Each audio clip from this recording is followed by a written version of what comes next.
Rahmatullahi wabarakatuh.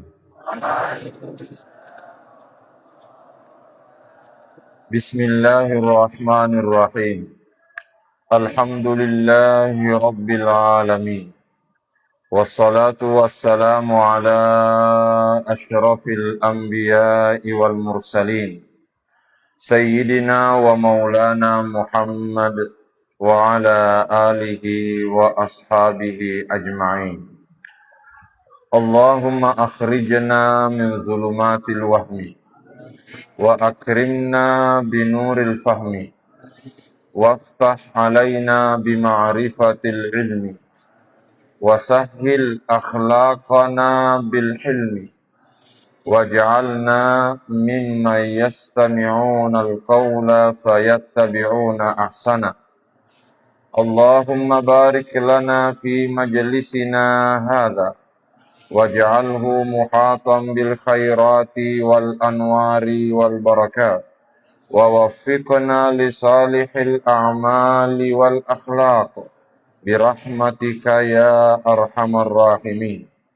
Allahumma aftah alaina futuhal arifina bihikmatik wanshur alaina rahmatak wa dzakirna ma nusina wa 'allimna ma jahilna ya dzal jalali wal ikram. Wa ba'du, anak-anakku semua, mengawali pengajian kita pada kesempatan kali ini untuk lebih berkahnya kita awali dengan bersama-sama membacakan suratul Fatihah kepada Nabiullah Muhammad sallallahu alaihi wasallam, kepada kedua orang tua kita masing-masing, kepada seluruh guru-guru yang pernah mengajar dan mendidik kita, kepada seluruh ulama dimanapun mereka berada, dan lebih khusus kepada Al-Imamun Nawawi rahimahullahu ta'ala sebagai penulis kitab Al-Azkar yang insya Allah akan kita baca pada malam hari ini. Al-Fatihah. A'udzu billahi minasyaitonir rajim. Bismillahirrahmanirrahim. Alhamdulillahi rabbil alamin. Ar-Rahmanir Rahim Maliki yaumiddin. Iyyaka na'budu wa iyyaka nasta'in. Ihdinas siratal mustaqim. Siratal ladzina an'amta 'alaihim ghairil maghdubi 'alaihim waladdallin. Amin. Bacaan kita pada malam hari ini melanjutkan bacaan sebelumnya di dalam kitab Al-Azkar, di mana bahasan kita telah memasuki paragraf yang keempat dari muqaddimah kitab Al-Azkar ini. Pada pengajian terakhir kita lihat bagaimana penjelasan Al-Imamun Nawawi mengenai betapa pentingnya dan betapa urgennya zikir kepada Allah. Beliau mengutip firman Allah, "Fazkuruni azkurkum." Ingatlah kepadaku, niscaya aku akan mengingat kepadamu. Kita sudah jelaskan bahwa bila kita mengingat Allah, berarti kita beribadah kepada Allah. Tapi bila Allah yang mengingat kita, berarti Allah merahmati kita. Sehingga dengan demikian, telah kita sampaikan juga sebelumnya, bahwasanya ketika kita berzikir kepada Allah, sebenarnya itu merupakan isyarat kita diingat oleh Allah dua kali.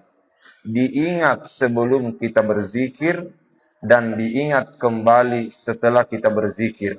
Karena kita bisa berzikir karena Allah yang menghendaki kita berzikir kepadanya. Kita ingat Allah karena Allah yang menghendaki kita mengingatnya. Wa ma yazkuruna illa ayyasha Allah. Mereka tidak berzikir kecuali dikehendaki oleh Allah. Maka itu berarti ketika kita diberikan kemudahan untuk berzikir dan mengingat Allah, maka berbahagialah karena saat itu kita telah diingat oleh Allah. Kemudian yang kedua, setelah kita berzikir dan setelah ingat Allah, maka Allah kembali mengingat kita dengan melimpahkan berbagai macam rahmat kepada kita. Karenanya, siapa yang berzikir kepada Allah, sebenarnya dia diingat oleh Allah dua kali. Diingat sebelum dia berzikir dan diingat setelah dia berzikir. Dengan kata lain, perhatikan anak-anakku semua, ada sebuah kalimat mengatakan, bila kita ingin mengetahui siapakah orang yang mudah melaksanakan ibadah, saya ulangi, kalau ada pertanyaan yang mengatakan siapakah orang yang mudah melaksanakan ibadah, maka jawabannya adalah orang yang dikehendaki oleh Allah. Berdasarkan ayat Al-Quran, wa ma yazkuruna illa ayyasha Allah. Mereka tidak berzikir, mereka tidak beribadah kecuali dikehendaki oleh Allah. Berarti kita bisa berzikir dan beribadah karena Allah yang menghendaki kita berzikir dan beribadah. Dan ketika kita menjadi orang yang dikehendaki oleh Allah, berarti saat itu kita dirahmati oleh Allah Subhanahu wa ta'ala. Saya kasih sebuah contoh. Ada orang bisa saja bersamaan tidurnya dengan kita, atau bahkan bisa jadi lebih duluan tidur dengan kita. Saya ulangi, ada orang bisa jadi bersamaan tidur dengan kita, atau bahkan bisa jadi dia lebih duluan tidur daripada kita. Lebih duluan tidur daripada kita. Tapi ternyata alhamdulillah, summa alhamdulillah, kita sudah selesai salat subuh, kita sudah selesai pengajian, bahkan kita sudah selesai salat duha, tapi ternyata dia masih nyenyak dalam tidurnya. Saya ulang ini, ada orang bisa saja bersamaan tidur dengan kita, atau mungkin lebih duluan dia tidur daripada kita. Tapi ternyata tidak semua yang cepat tidur, cepat bangun. Dan tidak semua yang terlambat tidur, terlambat bangun. Ada orang terlambat tidur, cepat bangun. Mengapa? Karena sebenarnya yang membangunkan kita itu adalah kehendaknya Allah. Dan ketika kita dibangunkan untuk melaksanakan salat subuh, maka berbahagialah. Karena saat itu kita termasuk orang yang dikehendaki oleh Allah Subhanahu wa ta'ala. Karenanya paragraf berikutnya kita akan melihat bagaimana penjelasan Imam Nawawi mengenai latar belakang dan apa yang menjadi sebab sehingga kitab Al-Azkar ini ditulis oleh Al-Imam Nawawi rahimahullahu ta'ala. Mari kita lihat, qala al-musannifu rahimahullahu ta'ala wa nafa'ana bi'ulumihi fid dharain. Allahumma amin. Wa qad sannafa al-ulama radhiyallahu anhum wa qad sannafal ulama'u radhiyallahu anhum, sungguh para ulama telah menulis atau telah menyusun fi amalil yaumi wal lailati, mengenai amalan siang dan malam. Jadi banyak di antara ulama yang menulis kitab yang berisi mengenai amalil yaumi wal laila, mengenai amalan-amalan sepanjang siang dan malam, wad da'awati, dan berisi berbagai macam doa, wal azkari, dan berisi berbagai macam zikir. Pertanyaan apa yang ditulis? Kutuban katsiratan. Banyak kitab telah ditulis oleh ulama. Banyak kitab telah ditulis oleh para ulama. Ma'lumatan indal arifin, yang diketahui di kalangan ulama. Ma'lumatan indal arifin, yang diketahui di kalangan ulama. Perhatikan sini, kalimat yang digunakan oleh Imam Nawawi mengatakan ma'lumatan indal arifin. Tidak dikatakan ma'lumatan indal alimin. Saya ulang ini, perhatikan nak. Kalimat yang digunakan ma'lumatan indal arifin. Tidak dikatakan ma'lumatan indal alimin. yang kalau diterjemahkan dalam bahasa Indonesia sama-sama berarti orang yang mengetahui. Al-alimin, para ulama. Al-arifin juga pada para ulama. Hanya saja ada rumus. Ada rumus, kullu arifin alimun, walaysa kullu alimin arifan. Perhatikan ini, ada rumus. Kullu arifin alimun, walaysa kullu alimin arifan. Semua yang arif itu pasti alim. Tapi tidak semua yang alim itu adalah arif.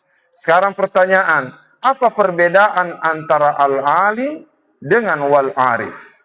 Apa yang disebut alim dan apa yang disebut dengan arif? Ternyata di antara penjelasan ulama ada yang mengatakan al-alimu yadulluka alal khair.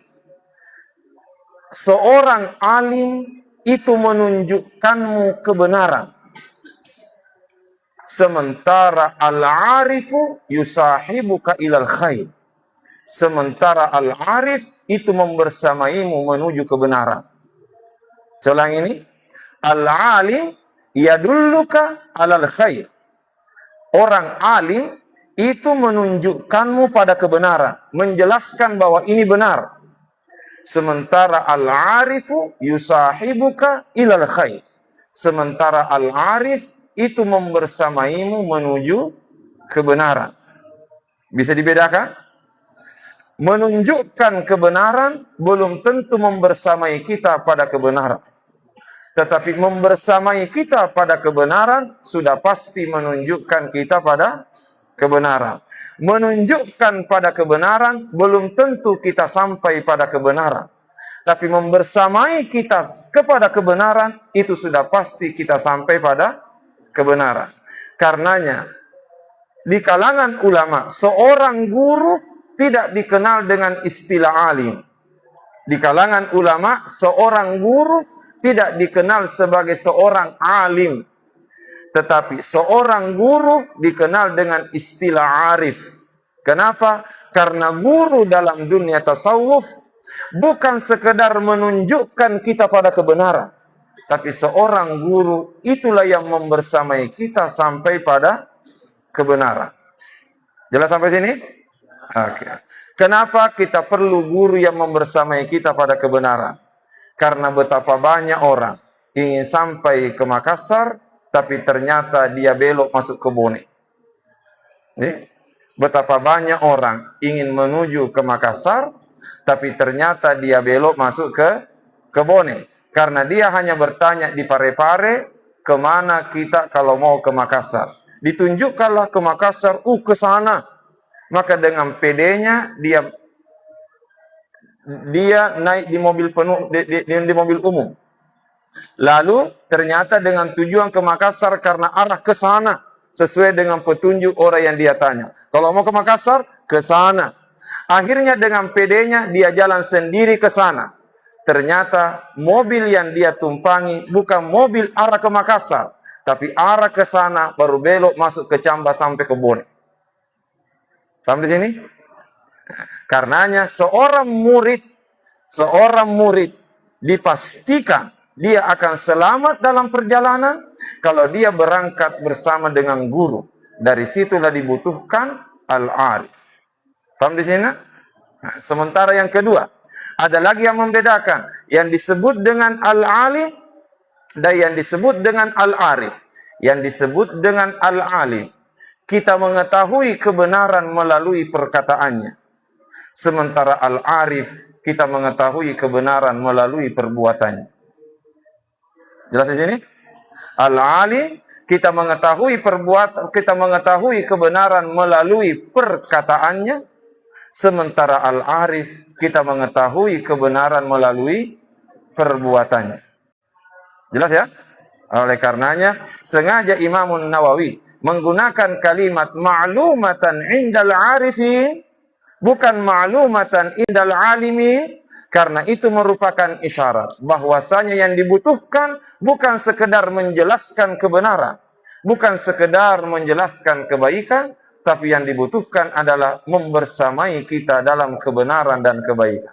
Dan itulah para ulama yang dikenal dengan istilah al-arifin. Karenanya doa yang dipopulerkan oleh ulama, doa yang dipopulerkan oleh ulama setiap kali kita ingin belajar, dan itulah yang selalu kita baca setiap kali kita ingin pengajian. Allahumma ftah alaina futuhal arifin. Allahumma ftah alaina futuhal arifin. Ya Allah, bukakan kepada kami futuhal arifin, ilmunya para arifin. Futuh itu berarti ilmu, tapi tidak semua ilmu adalah futuh, tapi semua futuh itu adalah ilmu. Karenanya Allahumma ftah alaina futuhal arifin, bukan futuhal alimi. Jelas ya? Walakinnaha, akan tetapi kitab-kitab yang banyak ini, kitab-kitab yang banyak ini yang telah disusun oleh para ulama, mutawwalatan, itu berlete-lete, bertele-tele. Mutawwalatan, bertele-tele artinya panjang. Panjang bertele-tele, bil asanidi wat tikrari, dengan banyaknya sanad dan pengulangan. Haddatsana, haddatsana, haddatsana, an, itu berulang-ulang semua. Paham nih? Akhbarana fulan, haddatsana fulan, an, itu terkadang nama berulang berkali-kali. Fada'ufat anha himamut talibi, menyebabkan semangatnya para pelajar itu lemah. Fada'ufat anha himamut talibi, menyebabkan semangatnya para pelajar itu lemah. Mengapa? Karena baru dilihat kitabnya, lalu dilihat bertele-tele dan panjang lebar, terkadang semangat kita ini berkurang. Kalau terkadang banyak dijelaskan, tapi ternyata penjelasan itu penjelasan berulang, apalagi kalau nama orang, itu terkadang membuat kita jenuh dan bosan. Ini yang disebut fada'ufat anha himamut talibin, semangatnya para pelajar itu lemah. Fakasabtu, karenanya saya ingin, fakasabtu, karenanya saya ingin, tashila dalika, memudahkan itu. Karenanya saya ingin memudahkan itu alar ragibi, bagi orang-orang yang berkeinginan. Bagi orang-orang yang berkeinginan. Alar ragibi, saya memudahkan bagi orang yang berkeinginan. Pertanyaan. Perhatikan lagi. Kenapa Imam Nawawi mengatakan fakasattu tashila dzalika 'ala ar-raghibin? Saya berkeinginan memudahkan itu kepada ar-raghibin, kepada orang-orang yang berkeinginan. Karena sebenarnya mudah dan sulitnya sesuatu itu paling ditentukan oleh keinginan kita. Perhatikan ini. Mudah dan sulitnya sesuatu itu ditentukan oleh keinginan kita. Sekalipun sesuatu itu mudah, tapi kalau kita tidak ingin dan tidak mau, maka tetap terasa sulit. Tapi sekalipun itu sesuatu yang sulit, sesuatu yang susah, tapi kita punya keinginan besar, terkadang keinginan itu melahirkan kemudahan. Kita pernah sampaikan bahwa setiap ada kemauan, pasti ada jalan. Tapi setiap kali tidak ada kemauan, pasti ada alasan. Setiap kali ada kemauan, pasti ada jalan. Tapi setiap kali tidak ada kemauan, pasti ada alasan. Kalau bagaimanapun sulitnya sesuatu, kalau kita punya keinginan yang besar, Allah akan mudahkan jalannya. Tapi bagaimanapun mudahnya sesuatu, tapi kalau memang kita yang tidak mau, juga akan terasa susah dan terasa sulit. Karenanya di sini Imam Nawawi mengatakan fakasabtu fakasattu tashila dzalika 'ala ragibi. Saya ingin memudahkan itu kepada orang-orang yang menginginkan. Kenapa? Karena sekalipun sudah dimudahkan, tapi kalau tidak ingin, ujung-ujungnya tetap terasa sulit. Paham sampai sini? Karena itu tadi rumusnya, nak. Selama punya keinginan, pasti ada jalan. Tapi selama tidak ada keinginan, pasti ada alasan. Fasyara'tu, maka saya pun memulai. Fasyara'tu, maka saya pun memulai. Fi jam'i hadzal kitabi, maka saya pun memulai mengumpulkan kitab ini. Artinya mengumpulkan pembahasan-pembahasan di dalam kitab ini mukhtashiran, dengan memberikan ringkasan, mukhtashiran, secara ringkas. Maqasida ma zakartuhu, yang mencakup tujuan-tujuan pokok dari apa yang telah disebutkan. Apa artinya? Kitab-kitab yang banyak ini rata-rata ditulis dengan sanad yang panjang dan penuh dengan pengulangan, sehingga terkesan bertele-tele. Oleh karenanya sanad-sanad ini dihilangkan dengan tetap menjaga jaminan kebenaran riwayat di dalamnya. Sanadnya dihilangkan, tapi dengan memastikan kebenaran riwayat yang ada di dalamnya. Ini yang dimaksud mukhtashiran maqasida ma zakartuhu taqriban lil mu'tanin. Taqriban lil mu'tanin. Dan untuk lebih mendekatkan kepada orang-orang yang memiliki perhatian.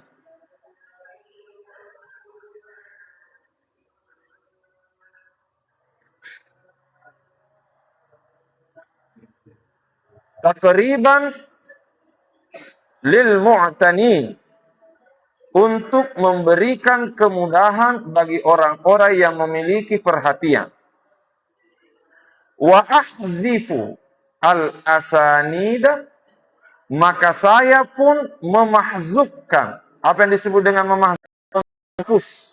Maka saya pun menghapus al-asanida fi mu'zamihi, sebagian besarnya. Maka saya pun menghapus beberapa sanad fi mu'zamihi, sebagian besarnya.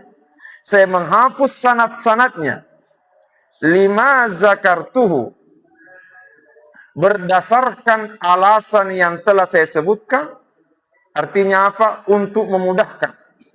Jadi sanadnya dihilangkan, tapi dengan catatan semua riwayat yang disebutkan oleh Imam Nawawi di dalam kitabnya itu adalah riwayat yang diberikan jaminan oleh Imam Nawawi layak untuk diamalkan. Jelas ya? Saya ulangi sekali lagi nih. Imam Nawawi seorang ulama besar. Bukan hanya ulama fikih, tapi beliau juga ulama hadis. Imam Nawawi adalah lautan ilmu, sehingga riwayat-riwayat yang disebutkan dalam kitab Al-Azkar, sekalipun disebutkan sanadnya oleh Imam Nawawi, maka kita tidak perlu meragukan kebenarannya. Ketika Imam Nawawi sudah memasukkan riwayat itu di dalam kitab Al-Azkar, maka cukuplah Imam Nawawi menjadi jaminan bagi kita bahwa itu benar. Jelas, Dik? Perhatikan, ketika kita membaca kitab Al-Azkar, lalu menemukan riwayat di dalamnya, sekalipun tidak disebutkan sanadnya, maka cukuplah pribadinya Imam Nawawi menjadi jaminan bagi kita bahwa riwayat itu benar. Dan jangan juga menjadi orang yang terlalu pede, bahkan terlalu sombong. Gelarnya bukan al-alimul allama. Gelarnya bukan al-alimul allama. Tapi baru bergelar lacundekke, tapi ternyata sudah berani mengkritisi Imam Nawawi. Baru kuliah 2 tahun, 3 tahun. Baru selesai sarjana S1, S2, S3. Sudah berani mengkritisi dan menyalahkan Imam Nawawi dengan alasan, di sini banyak riwayat dhaif. Nah, Imamun Nawawi mengakui di dalamnya ada riwayat dhaif. Imamun Nawawi mengakui di dalam kitabnya ini ada riwayat dhaif. Tetapi ingat, Imamun Nawawi mengakui ada riwayat dhaif, tapi Imamun Nawawi memberi penjelasan. Semua riwayat yang ada di dalamnya adalah riwayat yang layak untuk diamalkan. Paham di sini? Di sini kita tidak berbicara tentang kualitas, tapi di sini kita berbicara tentang pantas atau tidak pantas untuk diamalkan. Bukan persoalan hadis itu sahih, hasan atau dhaif, tapi yang jadi persoalan di sini adalah hadis itu ma'mulun bih. Hadis itu layak untuk diamalkan. Jelas, Dik? Kalau sudah Imam Nawawi mengatakan begini, maka cukuplah pribadinya Imam Nawawi yang menjadi alasan bagi kita untuk menerima riwayatnya. Kalau ada mengatakan, oh Imam Nawawi itu manusia biasa, tidak ada jaminan bahwa semua yang dikatakan itu benar, maka jawablah engkau juga manusia biasa. Nanti, oh Imam Nawawi bukan seorang nabi, bukan seorang maksum, tidak menutup kemungkinan ada kesalahan. Kalau Imam Nawawi ada kemungkinan punya kesalahan, lebih-lebih kamu yang tidak sekaliber dengan Imam Nawawi. Paham di sini? Jadi, oh ini salah, tidak ada riwayatnya, ini riwayatnya dhaif, bahkan maudhu. Imam Nawawi bukan jaminan bahwa semua yang dikatakan benar karena Imam Nawawi bukan nabi, bukan seorang yang maksum, ada kemungkinan melakukan kesalahan. Maka cukuplah kita mengatakan bahwa kalau Imam Nawawi punya kemungkinan melakukan kesalahan, maka lebih-lebih kamu yang tidak sekaliber dengan Imam Nawawi. Jadi, bisa tidak bilang begitu kepada orang yang terlalu mudah menyalahkan? Oh ini bid'ah. Ketahui nak, yang disebut dengan bid'ah termasuk sesuatu yang bid'ah kalau membid'ahkan yang bukan bid'ah. Jadi, ketahui ini termasuk sesuatu yang bid'ah kalau membid'ahkan yang bukan bid'ah. Oh, ini syirik.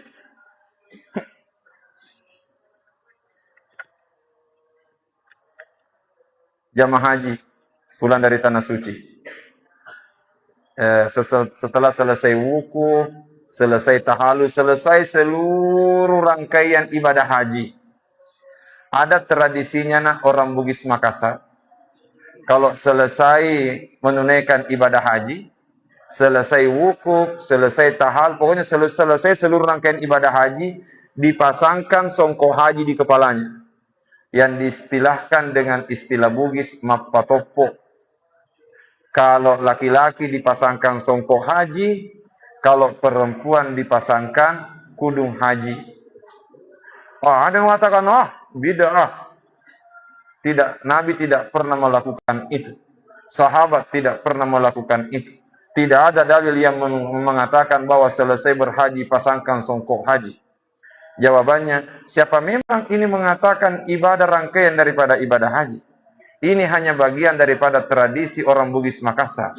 Namanya tradisi, mau dilakukan oke, tidak dilakukan juga tidak bermasalah. Karenanya, perhatikan ini, dalam ibadah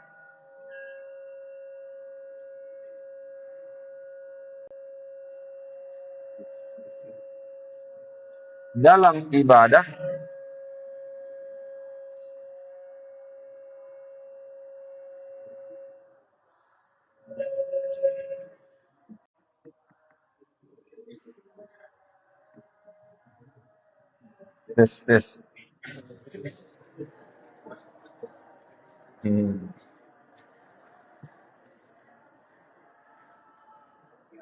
Itulah hebatnya santri. Jadi santri itu kalian ini itu bisa dikatakan suami-suami idaman. Kenapa? Perhatikan nih. Kenapa santri bisa dikatakan suami idaman? Karena kitab yang tidak ada barisnya saja bisa dibaca. Apalagi kalau sekedar membaca hati istri.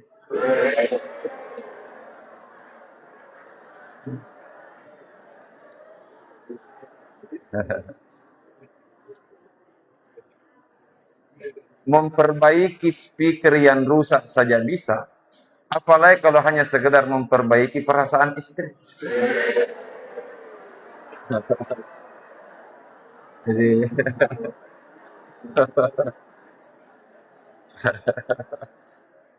Jadi itulah santri.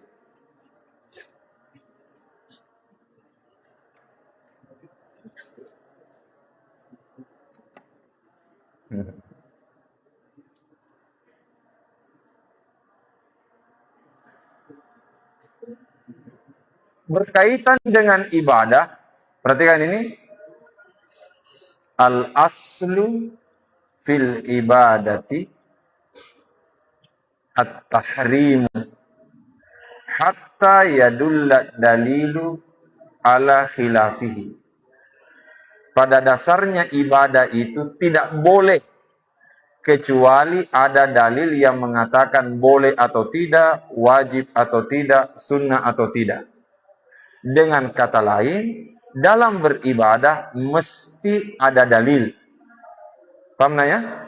Kita tidak boleh merekayasa dan membuat-buat sesuatu yang berkaitan dengan ibadah. Dalam beribadah tidak boleh kita buat-buat sesuatu. Kalau berkaitan dengan ibadah, mesti punya petunjuk dari Allah dan Rasulnya. Sementara berkaitan dengan tradisi dan budaya, kaidahnya mengatakan al-aslu fil adati al-ibaha hatta yadulla dalilu ala khilafihi. Pada dasarnya tradisi itu boleh hingga ada dalil yang mengatakan tidak boleh. Karenanya, kenapa tradisi demikian?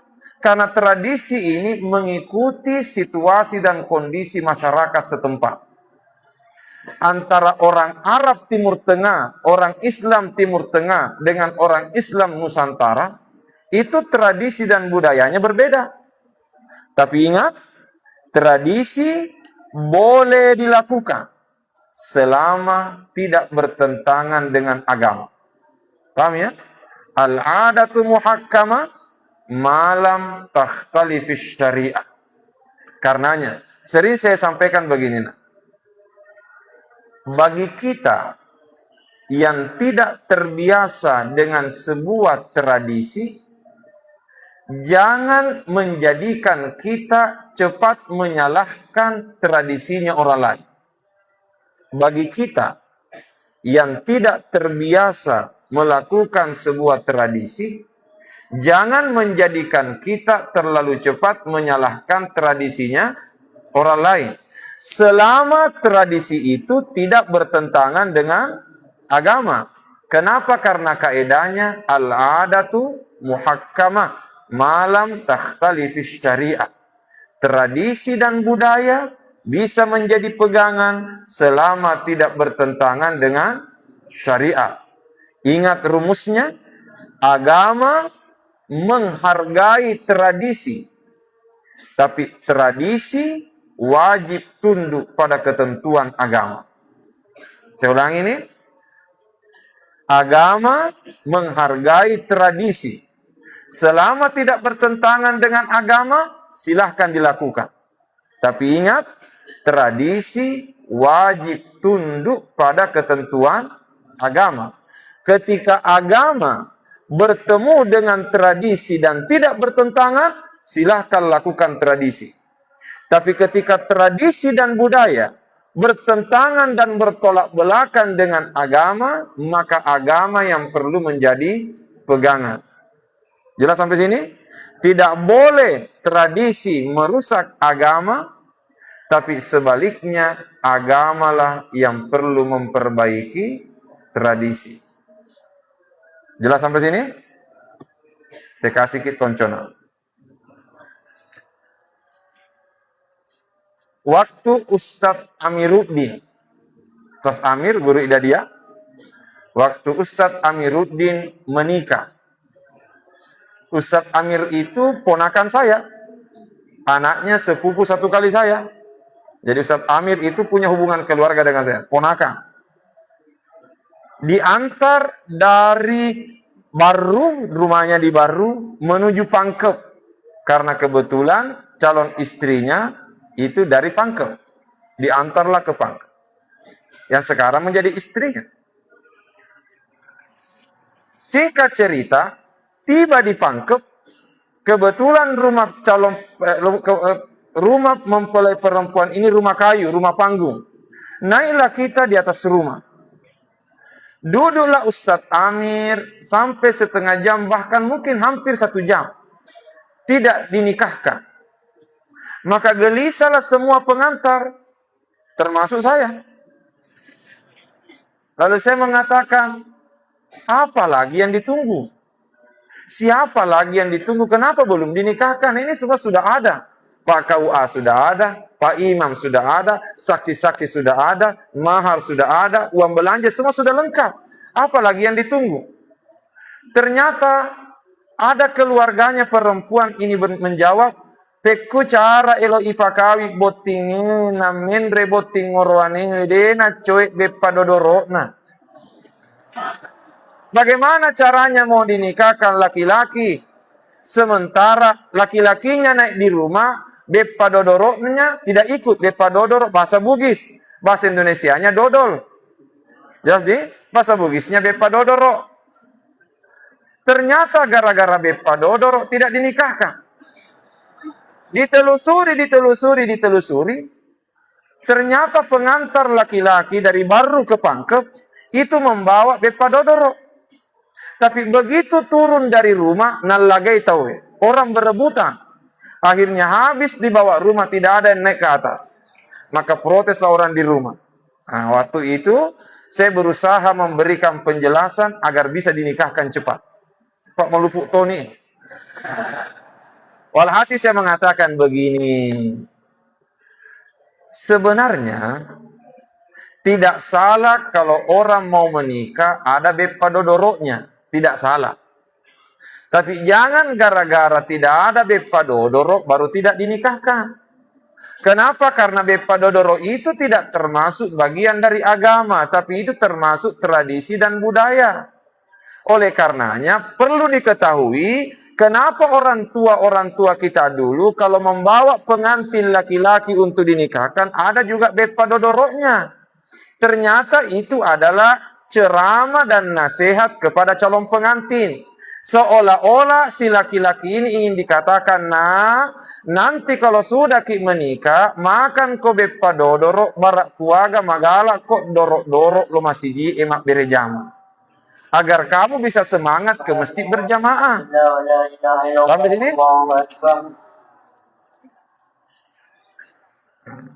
Singkat cerita setelah dijelaskan begitu, alhasil dinikahkanlah Ustadz Amir. Setelah dinikahkan, diantar masuk ke kamar untuk menjemput istri. Ternyata di sana pengantin perempuan ada kain yang menutup kepala dan wajahnya. Kebetulan saya mengantar masuk ke dalam kamar. Ia apa si karau. Lalu saya mengatakan, nanti bapak ibu yang ada dalam kamar ini ketika tangannya pengantin laki-laki saya naikkan di ubun-ubunnya pengantin perempuan dan saya baca doa, saya harap kita semua mengaminkan. Tiba-tiba ada ibu-ibu mengatakan, Ustaz kalau bisa jangan ubun-ubunnya dipegang. Saya mengatakan, kenapa bukan ubun-ubunnya? Nah itu petunjuknya Rasulullah. Sekali lagi dia mengatakan, kalau bisa Ustaz jangan ubun-ubunnya. Kenapa? Karena ada pemahaman sebagian masyarakat Bugis Makassar, kalau laki-laki sentuhan pertama di ubun-ubun istrinya, katanya pendek usianya. Padahal petunjuk Nabi ini yang kami ingatkan. Petunjuk Nabi, sentuhan pertama laki-laki kepada istrinya adalah ubun-ubun. Jadi nanti kalau kamu menikah, sudah maki akan nikah, sentuhan pertama di sini. Karena ada orang Mapasi Karawa itu yang disentuh bukan di sini, yang disentuh semua yang mengembang. Yang mana mak gempungnya? Semua yang mengembang, semua yang besar-besar itu yang dipegang. Kalau saya mengatakan yang mengembang dan yang besar-besar ini biarkanlah nanti mereka berdua. Ketika di Pasikarawa ini saja. Tapi ada tuh orang.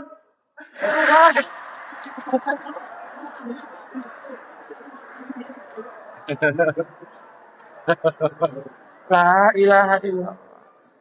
Kenapa nggak ada pemahaman begitu? Karena dia kira supaya nanti kalau sudah menikah, keluarganya bisa mengembang. Sebuah keluarganya bisa semakin besar. Nantilah berdua. Jadi, la ilaha illallah. Ada Tommy kamera yang menyorot ini. Bagaimana kalau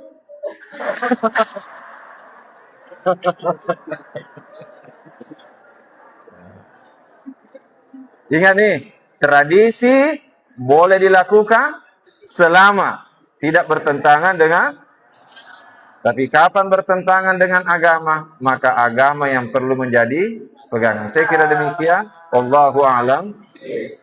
A'udzu billahi minasyaitonir rajim. Bismillahirrahmanirrahim. Sallallahu ala sayyidina Muhammad wa ala alihi wasallam. Alhamdulillahi rabbil alamin. Allahu akbar. Allahu akbar. لا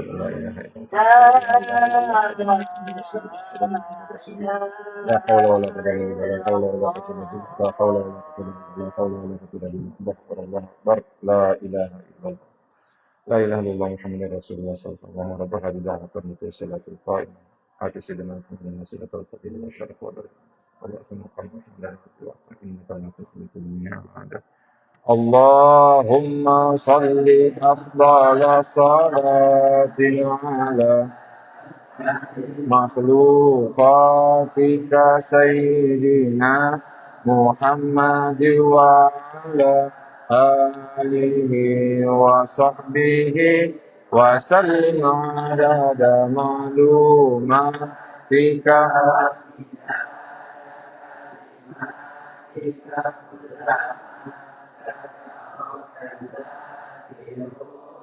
وغفل عن ذكري الغافلون Allahumma amin. Silahkan ke musola untuk mengatur sholat. Assalamualaikum warahmatullahi wabarakatuh.